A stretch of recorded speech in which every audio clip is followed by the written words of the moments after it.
O que seriam as 7 artes liberais que nós tanto conversamos aqui no Colégio Virtus Dei?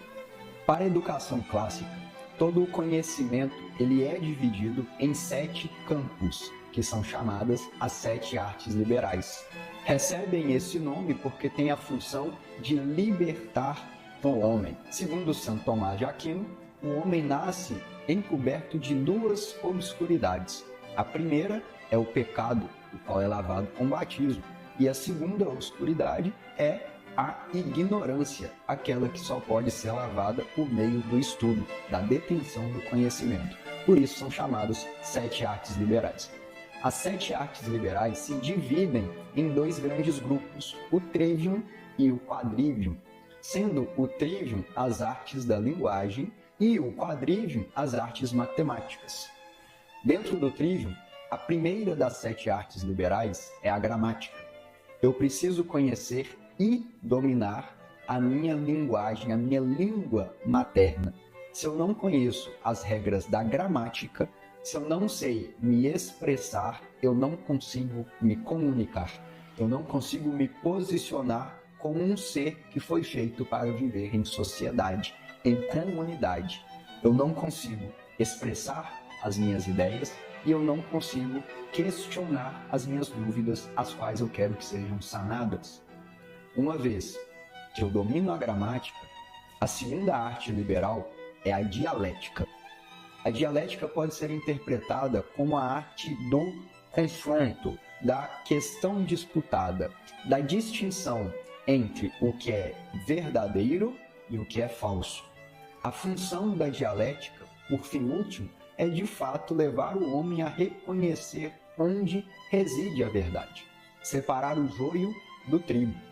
A dialética, a questão disputada, esse embate entre ideias, tem a função de desenvolver no homem o raciocínio lógico, a função de reconhecer o que é verdadeiramente bom, o que é verdadeiramente a verdade e o que deve ser buscado no seu decorrer de vida. E por fim, a última das artes liberais do trivium é a retórica. A retórica é a capacidade do bem falar. A retórica é a capacidade da oratória. Pois, se uma vez que eu domino a gramática e que eu já sei distinguir o que é a verdade, eu tenho a função de propagar, de levar esta verdade ao máximo de pessoas possível.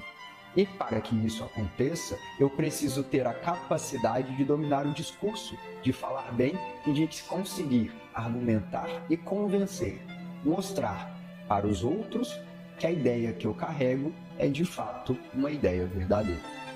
As outras 4 artes liberais se encontram no quadrivium. O quadrivium compreende as artes matemáticas.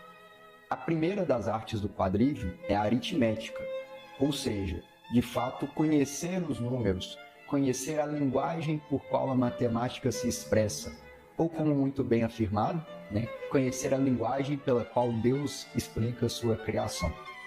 Uma vez que eu conheço os números, como eles se relacionam por meio da aritmética, eu preciso agora interpretar o mundo à minha volta pela matemática.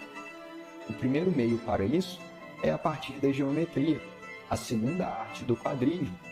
A geometria tem a função de me auxiliar a interpretar o espaço. É colocar um número em uma posição.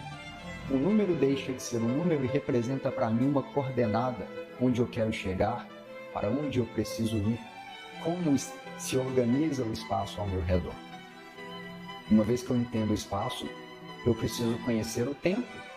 E para isso existe a arte da astronomia. A astronomia não é somente o estudo dos astros, mas é o estudo de como a criação se organiza no tempo. Veja bem, há sempre o tempo de plantar e o tempo de colher. A lua tem fases, o dia tem horas, o ano tem dias, as estações do ano. Tudo na criação é ordenado conforme um determinado tempo. Para isso existe o estudo e a arte da astronomia. E por fim, não menos importante, o estudo da música.